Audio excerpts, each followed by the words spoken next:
Welcome back into the studio, everybody. Now, today in the studio, we're working with monster clay. Now, if you're unfamiliar with monster clay, it is a great wax-based clay that is absolutely awesome. Now, the reason it's really awesome is because you warm it up and you can reuse it hundreds of times. And as long as you keep the overall clay pure of imperfections and debris, you can really use it for a very long time. So you make your item, you cast it, make a mold of it, and then you melt it down and you make something new. Very cool process. Now, as you can see, I do have a lot of my monster clay missing from my crock pot, and that's because it is being taken up by another project off to the side over here, and that is the Peregrine Falcon. Now, that is a large-scale sculpture, and it is currently in the works. You can check that project out later in the timeline on my YouTube channel. Now, today in the studio, we are working on another diorama sculpture. This is the Gopher frog. Now, this little cute guy is absolutely awesome, and I'll do some zoom-in B clips here of just what he looks like up to this point. Now, as of right now, I do have his anatomy pretty much locked in. I will do some small refinements over the next day or so. However, you can see that I have his main overall fat little body sculpted out to perfection. We have a little bit of just rippling skin around the top, making sure you get some of those little frog bumps. And then we also have his legs and his hands, his little feetsies there. Now, we wanted to make sure that we crease those legs on the back in the correct way, but also give them a little bit of meat to them, right? Now, we can always set this into a water feature if we want to. So some of his legs will be settled down into like epoxy and things like that. So not all of him will always be visible. Now, after we make a mold and we cast it, we can also shave him halfway down and just make it to where only his head is popping out of the water. We'll get to that later on down the road, so just be aware that I'm kind of using him in a lot of different ways. Now, one of the things that you'll notice here is I have his main body here supported by a piece of, or a roll or a ball of monster clay. And the reason for which is his legs on the front were so thin that as I was working with him, the clay would just naturally become malleable, and he would just push down onto the work surface here. And I just could not have that happening. It kept happening over and over again. So every time I would sculpt in some detail where he would push down and I'd have to use my hands to push him back up again. I wanted to have him in an upward trajectory at least a little bit, even if he's sitting comfortably like don't see me, and he's not moving so much. I wanted to make sure that one, I wanted to have him upwards so that if I needed to, I could cut his legs slightly and bend them down later on, even after he's casted, and it can allow me to have multiple kind of trajectories of his body out of the same overall cast. And I might show that later on down the road, how I cast him and then change the way he looks and how he's shaped. We'll see about that. So we have his actual base that he is going to go onto the right hand side, and I think that I'm also going to include this into the actual Peregrine Falcon, the sculpture, as well as a surprise for my commissioner. Pretty cool. So I do have a little bit more work to do on him, but as of right now, let's go ahead and jump into the video in time lapse of me sculpting this little bad boy out of some monster clay. Now, I do this over multiple sessions, so kind of just sit back, enjoy the nice background music as we sculpt this out. If you're unfamiliar with monster clay, just be aware you have to heat it up. So I do have my heat gun nearby, and I have a wide variety of tools. And as I introduce more tools onto the project, just be aware I don't use a whole lot of them. I only use a sparing amount of tools as well as my fingers to kind of smooth it out, and it's more so just about adding clay slowly until you get the desired overall anatomy, and then you can lock in some of those higher refined details. Remember, we are going to make a mold of this, so we want to make sure that some of those refined details are a little bit heavier in overall depth. Because we are going to make the mold of it, we want to make sure they survive for a long time. The more deep you make those details, the longer they'll survive in the molding and casting processes. If you make them really smooth, it fades away pretty quickly. So let's go ahead and get this bad boy sculpted out to perfection.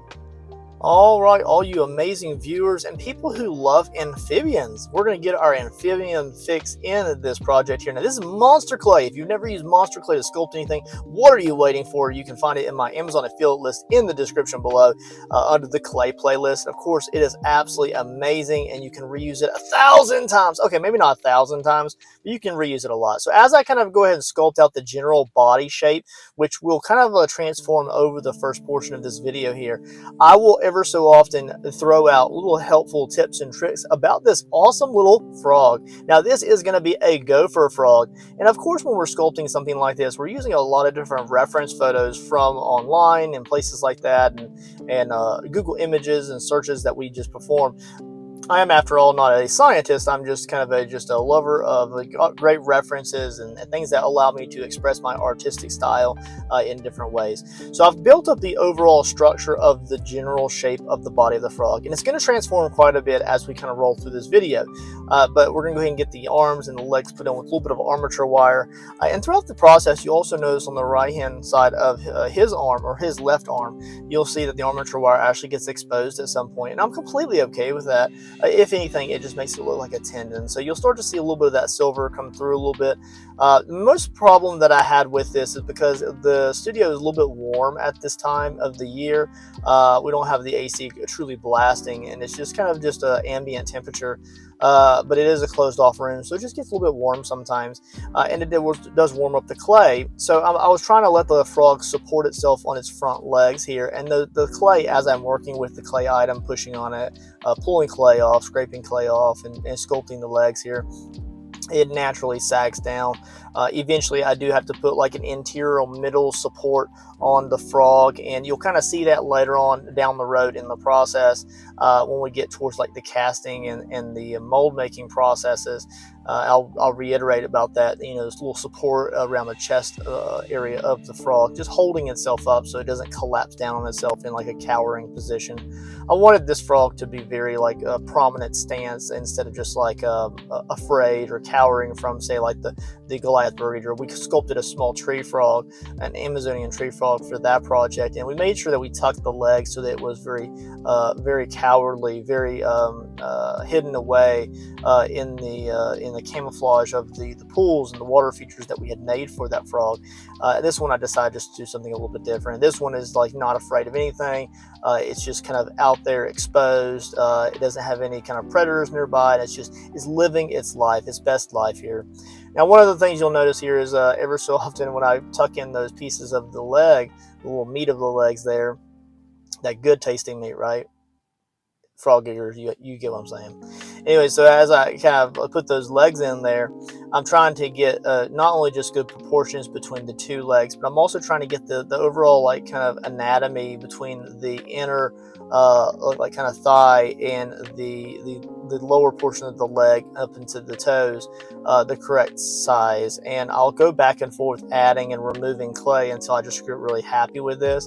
And you also just have to remember how like the legs are attached to the body. Like the body comes down to the butt or the rear end. The legs are attached at those back hip bones, and then they come back up towards the chest into the knees, back down to the back of the heel, and then it comes forward into the actual toes.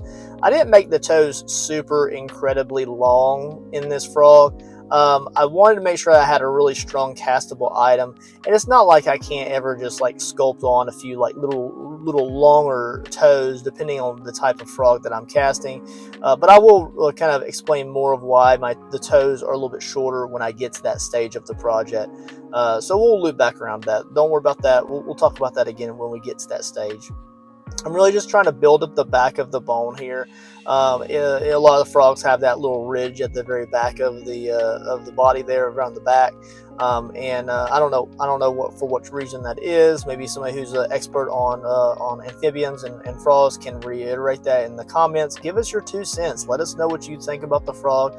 Tell us the anatomy. Tell us tell me what I did wrong, guys. Like, this is just from my mind's eye looking at some reference photos. And of course, we do have this also at the North Carolina Zoo. Now, we are habitual attenders of the North Carolina Zoo, and I'm very proud of the work that they do for the ecosystems around the state. Now, there are a lot of conservation efforts in saving these frogs from the endangered species list, and that goes back 5 to 6 to 7 years back, where they're tracking these frogs. They'll go out, they'll collect the eggs in their ecosystem, they'll bring them back to the zoo or conservation center, they'll grow them from eggs into near adolescent frogs, then they'll go back out to the wild and they'll release those into their ecosystems with dyed legs or a geo-tracker tag. and then that allows them to potentially keep track of the ecosystem and how the frogs are spawning, and how they're doing. They also even keep track of, like, whether or not a lot of them are getting taken out, or how many they find later on down the road from different seasons or different years. They do have quite a few predators that are after them. One of the worst of them is the fire ant, which is an invasive species, and they were like shipped in, with sands and things like that. They're horrible. We have them in the central North Carolina as well, and we didn't used to have fire ants in the central North Carolina, but all of a sudden, like over the last like 10 to 15 years, you find more and more fire ants everywhere we go. So sometimes I'll open up like a box on the side of the road, because I'm blue collar, I work in IT, and I'll open up a box, and all of a sudden, bam, there's fire ants all in the box, just caked in there, and they're obnoxious. Fire ants, you're obnoxious, guys. I'm sorry to say. I know you're living your lives in your colonies and you're doing your thing, but fire ants, you suck. They do. But of course, they are predatory, invasive species, the fire ants, and they do go after these frogs. The frogs don't have a whole lot of defensive mechanisms. They're frogs, and they do get sometimes eaten alive by those invasive species. And of course, all the other normal things go after them as well, like birds of prey and any kind of other critters or things going after frogs, snakes, perhaps, things like that. Now their ecosystem is mostly endangered. But let me go back to the frog here. We'll talk more about the ecosystems and stuff later throughout the process here. As I said, I would jump into little tips and tricks and little highlight talking points throughout the video of things that are interesting about the gopher frog. So we're really building up those ridges on the back of the item here, as well as the nodes for the eyes. So here we are, just building up the anatomy of the frog here, and it's actually turning out really good so far. And as you'll see, I'll continuously build up clay. That's all I'm doing here. I build up, scrape away, build up, scrape away, try to just define the overall anatomy of the frog. We're not working on details. No details right now, guys. You got to build up the frame of the car before you start to put on the body parts. And so that's what we're doing here. So we're going to go ahead and build any kind of glands on the side of the head there. We're building up these hard ridges that come down from the eyes, down the back of the spine, or the back of the back there, and then over the rigid hump on the kind of like the back where the hip bone is. The hip bones. Yeah, I guess it would be hip bones. Close enough. So we're going to go ahead and scrape that away there. I want them to be very defined, but I also want them to be a little bit subtle, to where like those ridges aren't just like bam right in your face. I want them to be nice and elegant, and that way when we come in with some of the wart or bump texture, I'm gonna call them wart textures, little wart textures across the body. These underlying muscle tones are just accented even more as we're applying those ridges and those little bumps across the body skin. We're not going to apply so many like ripples on the skin that it just looks like kind of out of place. We're going to keep a little bit of smoothness to it, because I am going to probably a lot of times go over this with like a UV coating, so that the frog looks very wet and very glazed. So I do want to have a little bit of smoothness to it. We're also going to go ahead and start to shape out the eyeball there, and we'll come in later and give like a little center indentation on those as well, just to kind of make it the painting process a little bit easier. But I'll also probably UV resin those eyes as well to make them look very like a lens over the eye. And then we'll kind of like also work on the eyelid as we apply and smooth that out there. So the overall shape of the eye is looking pretty good. Here's one without it. And then there we are applying the eyeball there. And it really transforms how it looks. I did all this in probably 1 or 2 sessions. And once I got the eyeball on there, it really just transformed how it looked. It made it feel a little bit more realistic. And sometimes you got to build up those little higher levels of details and anatomy before you really start to get happy with the overall look of it. And then you can just continue working through the process here. This is a long process, guys, especially the amount of detail work that I'm wanting to put into it. And of course, we were going to make a mold of it later on down the road, so I'll be able to reproduce this item over and over again, and then on to the next kind of critter or animal, whether that is or is not from the North Carolina Zoo is that to be determined. But I do know that we have the peregrine falcon coming up here in the near future, and then I have a few other projects that I need to get my way through before I pull another animal from the list that I have. Looking pretty good here. The reason I also like to kind of focus on some of the animals just here in North Carolina and in the local North Carolina Zoo is I just really enjoy going there with the kids, and I feel like that it's just even more special when I go out and I take my own reference photos. Like, it's great. I'm not saying you can't go on like Google or any kind of YouTube and pull reference photos and get the anatomy in your head, and then or get inspiration and make something. But when you go out and you see the animals or like a scenery in your own mind, take pictures of it on your own, it's a little bit more personal. And I feel like that because I am kind of in a way sticking to a lot of animals that are local to my area, unless it's like a commission piece or something like the peregrine falcon, it allows me just to kind of really just hone in on my references as well. So like I have my own reference photos of these frogs from the zoo when they were out, and they're just very special, and I enjoy being able to look back on them and use those anatomy photos to kind of to lock in. Now, yeah, so they're not the best photography photos because I was looking at it through an aquarium at the time, and they are in the swamp area, like kind of like the Midland swamps. They have the bobcat and some alligators and the alligator snapping turtle over there as well. But so I do have to rely on Google in some ways for some of the anatomy of the frog. But like I said, it's just special when it's your own photo, and you're the one who went out and got the photo. You're the one who comes up with the idea for the art, and then you actually create the artwork to perfection, which is just, I feel like it's kind of special. Let's smooth out the bottom of the jaw there a little bit and make just a smooth kind of like a soft skin texture that you would naturally see on a lot of frogs under the jaw. And that would naturally continue down to the belly as well, where you just really have that soft skin effect, just because it's always laying on something and it's not exposed to upward air.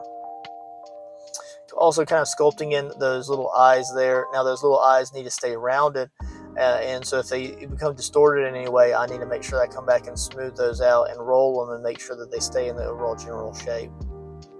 Can't have a frog with flat and weird looking eyes or like a pulled down eyebrow. It just doesn't look right. So as you continue to see, I will also continue to go back to those legs.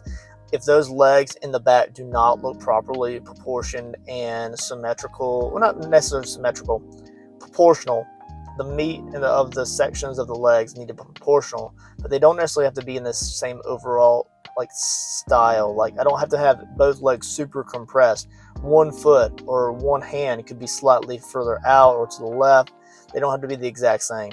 And that's a part of also adding a lot of organicness to the overall sculpture, is when you extend pieces of the body out and you don't make everything super symmetrical. It just improves the overall look of the item because it makes it feel more realistic. Nature's not super symmetrical. It's random. It's fun. It's wild, and every little critter or animal or variant of a species is slightly different. So you want to make sure that you can kind of capture the imperfections along with the perfection, if that makes any sense. Applying more of these little bumps throughout the back there, and we'll work those down and around to its fanny at least a little bit. And we'll apply a few more of those little divots and little bumps or warts along the way as we kind of refine the overall exterior of the skin there. If you haven't had the opportunity yet to subscribe, make sure you do so, guys. Although this is a long 45-minute video or so of us sculpting this bad boy, just remember that you'll also be able to see the molding as well as casting process for this project, which is pretty cool.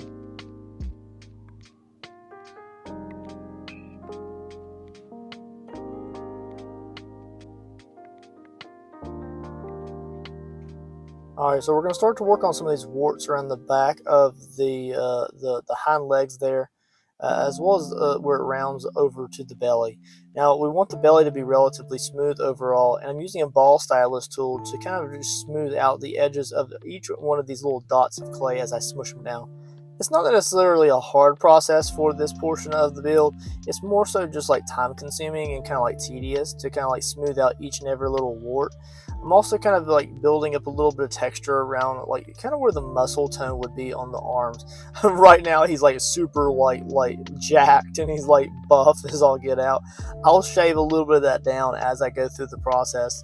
And it'll kind of like define some of those little thin muscles and kind of like string them out a little bit, because a lot of the muscles on frogs and amphibians are very stringy, like long, elongated. That's where they get their kind of elasticity, so where they can jump really far, you know. So if you stretch out a frog leg, it stretches out really far, and those tendons and muscles really stretch. And the same for the arms too, you know, they're just a little bit shorter. Alright guys, so at this point in the video, we're going to start working on the legs and the feet, as you can see.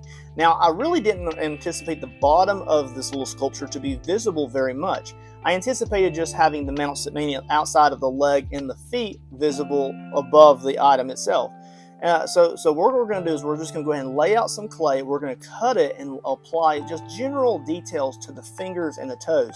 But I want to make sure that I kind of apply enough meat to those fingers and toes in the casting process that they can survive without breaking too much. So what we're going to do is we're going to go ahead and sculpt out the feet and the legs, and let's go ahead and get him to where he can almost stand up, or looks like he's standing up on his own. Oh, here we go. I have to wait for this to kind of like cool off a little bit. I over superheated my monster clay in the microwave. That's the good thing about using the crock pot, is it really does superheat it, and it heats it up really fast. I only heated that for around 3 minutes, and it ultra melted it. So I'm pulling from the outside edges of the crock pot as I kind of work into some of the lower portions of it as it cools off and re-solidifies. So here I am working on little toes. Now this is the very first foot segment that we're adding onto the frog. Now, as you can see, I could make these toes extremely long. Like I can continue those little toes out very far. But just because I do plan to make a mold and cast this, I don't want to string them out too far. Now, that's not to say that I couldn't come in after the casting process later on down the road and use a Dremel and Dremel those little little toe grooves in deeper into underneath the folded leg there, to simulate that those toes are a lot longer than they are. So I can always kind of change the way it looks just by shaving off with the Dremel. So a lot of the aspects of the frog can be changed in that manner. So nothing is ever actually truly permanent when you can just Dremel it away. So if I want to change the anatomy of the arms, I can just cut the arm, remove a segment, and then bend it into place. And then I could just kind of weld it into place with some more casting medium, or I could use like a glue. So I'm gonna have a lot of versatility as far as what I would like to do with the actual frog once I get it to full casted, final effect. Using some more of that clay there, I'm kind of defining the interior seam line of the thighs going down into the lower legs there. I was unhappy with how the muscle tone was there. So what I'm doing is I'm increasing the depth of the crease line between the folded leg, and I'm kind of just toning the muscle texture there between the two, making sure that each muscle has its own anatomy is very important, and I want to make sure that that survives in the casting process. So you need to invest as much time as you can, just make sure it has a good transition between those muscles, and they look like they're separated and not just all blurred and blobbed together. Now, as far as the tool that we're using, I just call these little sticks. They're curved little utensils. And they come in plastic and wood and metal, and you can get them all sorts of different ways, but basically they just have dull rounded tips, and you can get different effects with those. I have quite a few of them, and I don't use them very often. It's more so just pushing and pulling things in different directions. Now this right here is a hoop ended tool.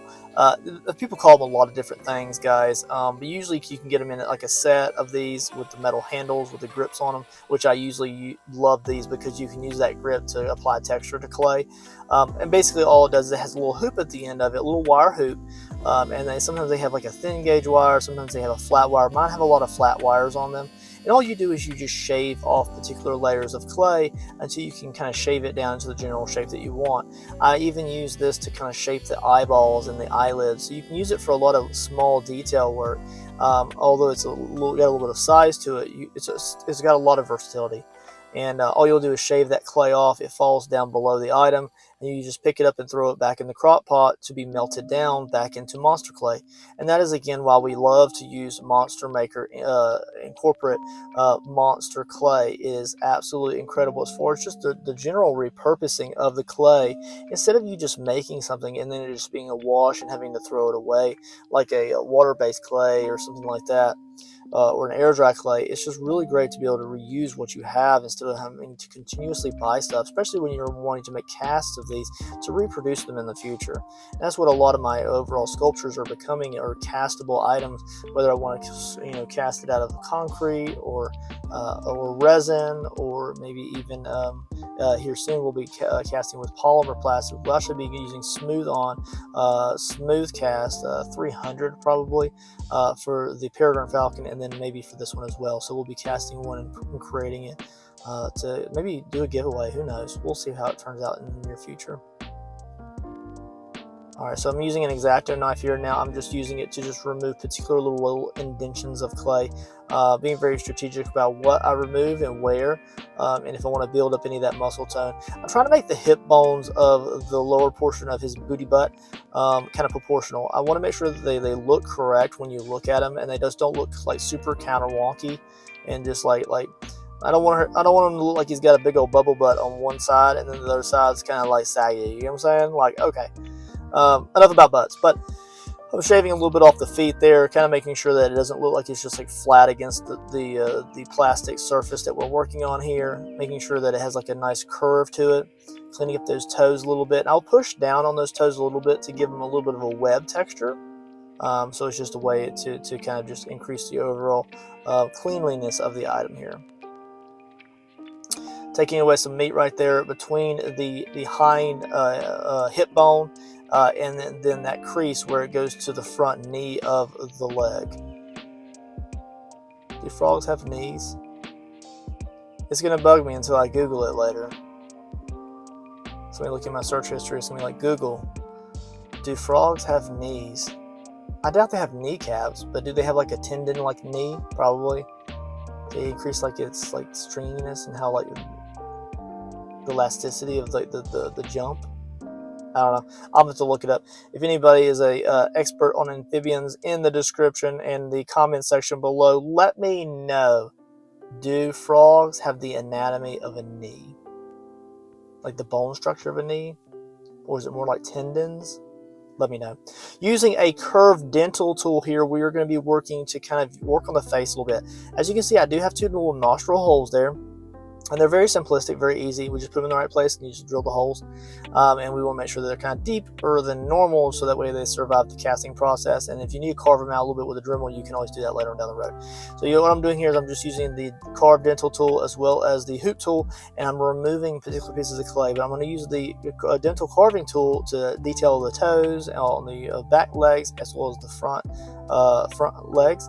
And then we're also going to use it to make the crease line around the jawbone and the lips, and then also the eyelids. So we'll use it to create a little bit of an indentation of the eyelids, but we're going to apply another layer of clay to the upper portions of the eyelids just to give them a little bit more definition, but we'll get to that here in a few moments. Here comes that little plastic tool again. It's very it's just for pushing and prodding, moving the clay here and there.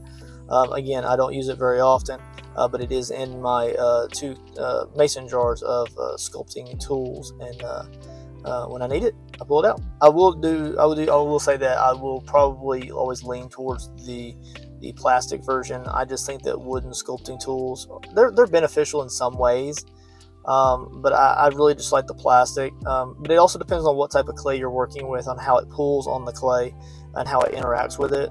So you don't want something that's going to like inherently like pull on the clay in a bad way, or leave like a weird texture behind that you have to kind of clear up by smoothing out or something like that. So But I do prefer plastic over a lot of wooden tools. There I am working some of those little web textures down between those toes. Being very specific about what I do with the angle of the tool here.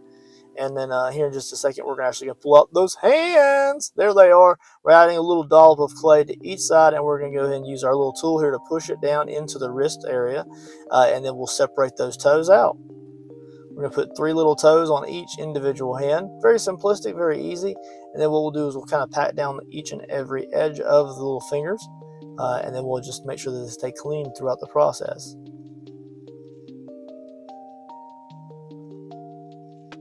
Cleaning that up a little bit. It takes a little bit of cleanup work to get those little thin pieces of monster clay adequately proportioned and set up properly. The adding feet and legs, doesn't it really transform how it looks? It really looks like an actual frog now instead of just like a blob with like warts on it. It's really starting to transform quite a bit.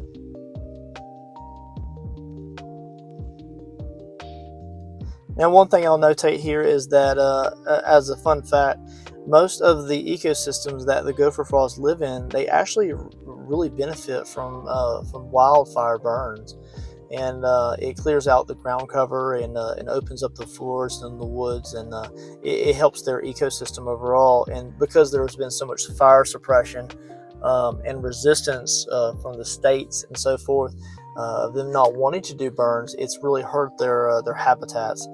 So more so now than ever, the Wildlife Commission and so forth in North Carolina and South Carolina have been going in and doing more so control burns in their ecosystems in particular areas, and it kind of clears out the ground cover and helps their overall habitat.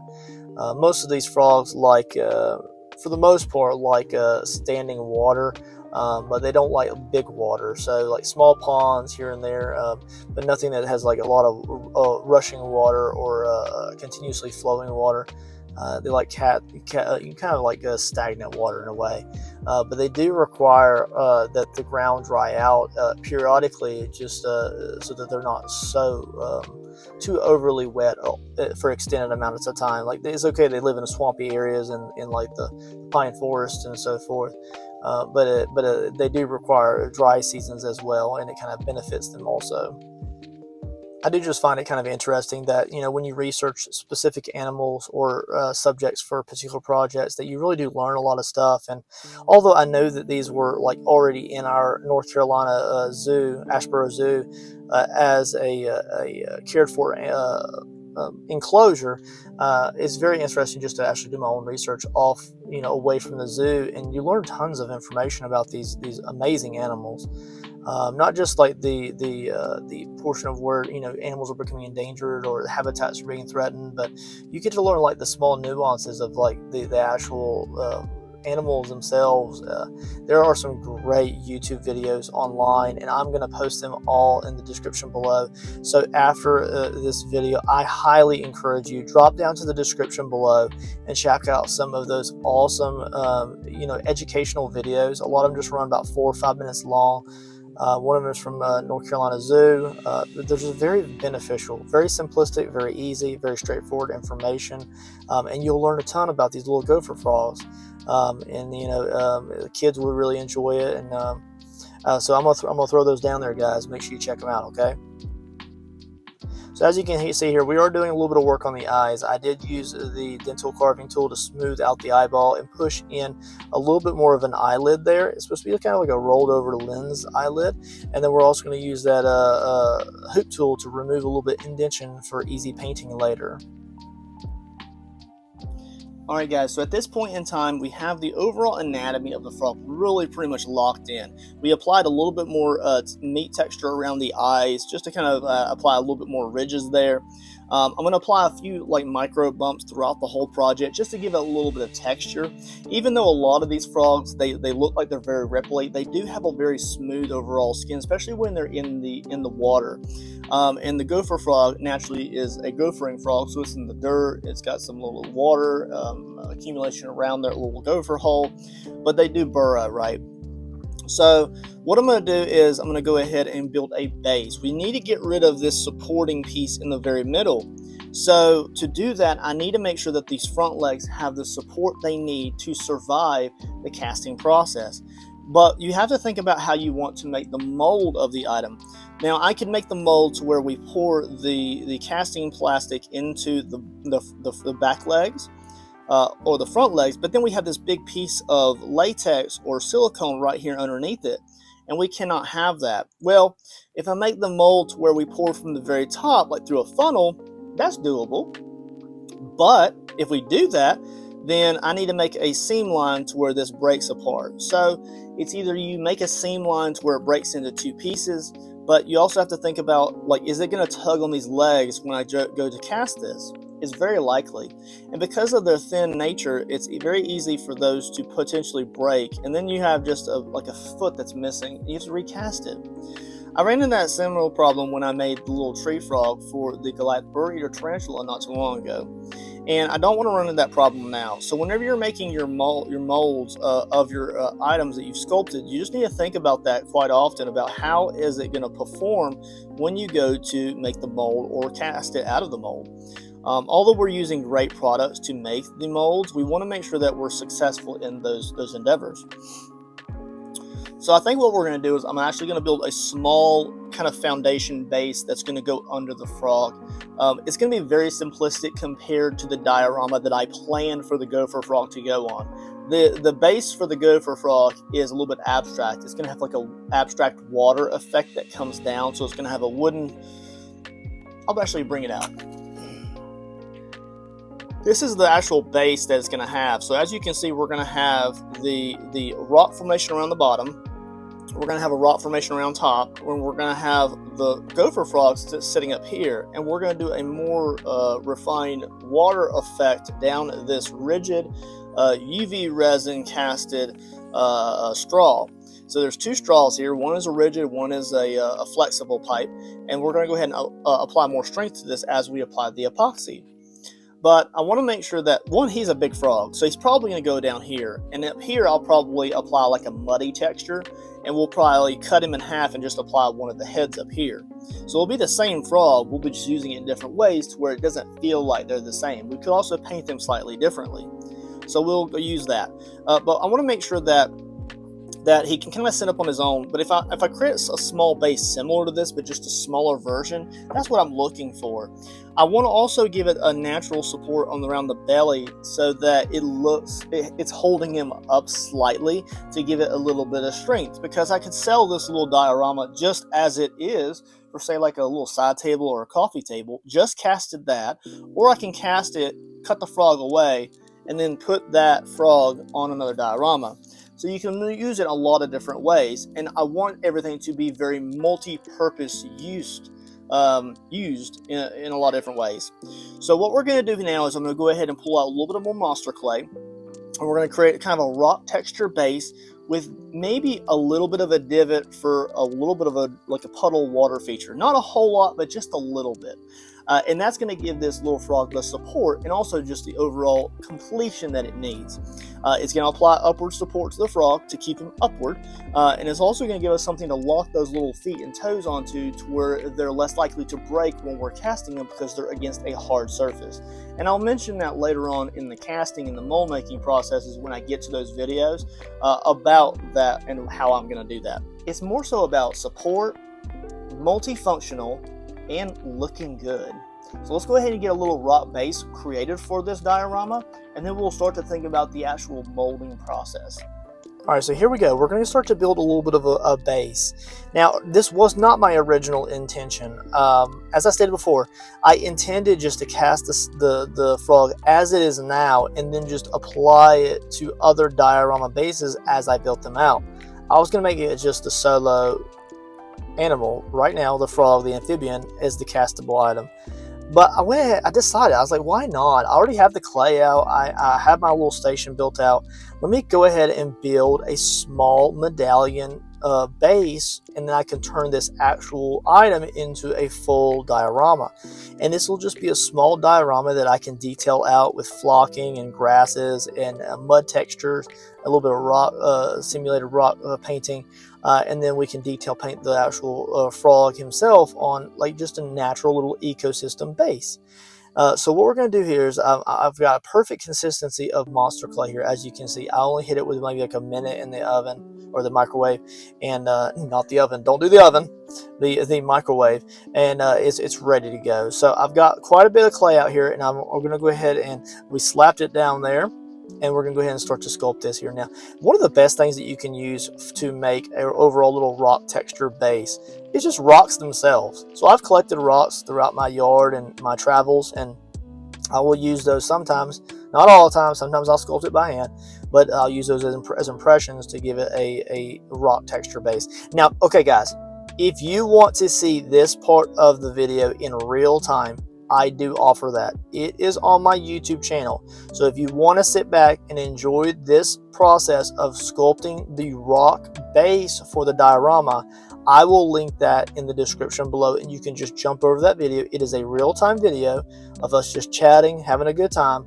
using rocks to impression into monster clay a rock texture. Now, will all that have rock texture when I paint it out? No.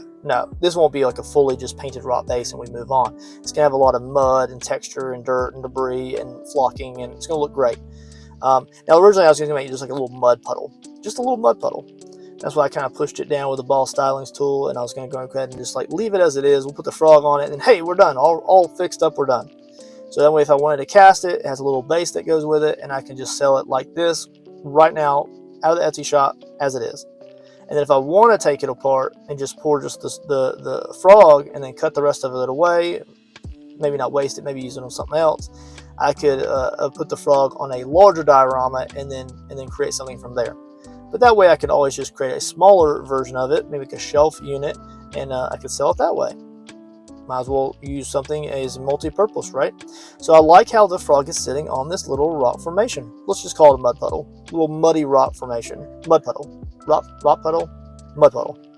So what we're going to do is we need to make sure that we can kind of make a castable item here. Now we're going to make a mold and then a casted item. So you need to think about how the mold is going to settle around the item, and then how you're going to demold it, and then in the casting process every single time.